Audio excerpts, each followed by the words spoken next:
2015లో కానీ కోట్ల సంఖ్యలోనే రాష్ట్రం నుంచి అలాగే పొరుగు రాష్ట్రాల నుంచి కూడా భారీ సంఖ్యలో ప్రజలు రావటం, ఇక్కడ పుష్కర స్నానాలు చేయటం, తర్వాత దగ్గరలో ఉన్న టెంపుల్స్కి వెళ్ళటం అనేది కూడా ఎక్కువ మంది, మెజారిటీ కనీసం 60 to 70% ఖచ్చితంగా ఏదో దేవాలయానికి సందర్శన వెళ్తారు.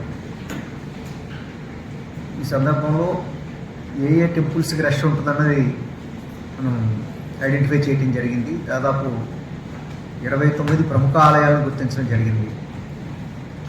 దాంతోపాటు ఘాటుకు దగ్గరలో ఉన్న టెంపుల్స్కి కూడా మిగతా రోజుల్లో పెద్దగా భక్తుల సంఖ్య లేకపోయినా ఈ పుష్కరాల సందర్భంలో వస్తారు.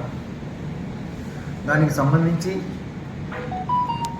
మనం పర్మనెంట్ వర్క్స్ ఏమేం చేయాలన్న దానికి సంబంధించి 543 ఆలయాలను గుర్తించడం జరిగింది.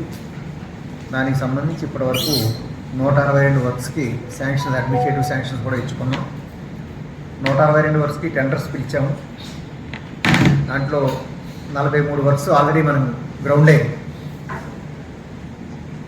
చేత ఈ పనులన్నీ కూడా మిగతా 543 వర్క్స్ కూడా టెండర్ ప్రాసెస్ కానీ వర్క్ కంప్లీషన్ కానీ మనం జూన్ నుండి ఏప్రిల్ కల్లా పూర్తి చేసుకునేలా మనం ప్లాన్ చేసుకున్నాం. ఆ రకంగా టైం లైన్స్ ప్రకారం అయిపోతుంది. కానీ ఆ తర్వాత 2 నెలలు ఏం చేయాలన్నది కూడా ఇప్పుడు ప్లానింగ్, కలెక్టర్ గారు కూడా దాని గురించి డిస్కస్ చేయడం జరిగింది. భక్తుల రద్దీ విపరీతంగా పెరుగుతుంది కనుక మనం టెంపరీ అరేంజ్మెంట్స్ కూడా చేసుకోవాల్సి వస్తుంది. ఇప్పుడు నేను చెప్పినవి కూడా ఇవన్నీ పర్మనెంట్ వర్క్స్.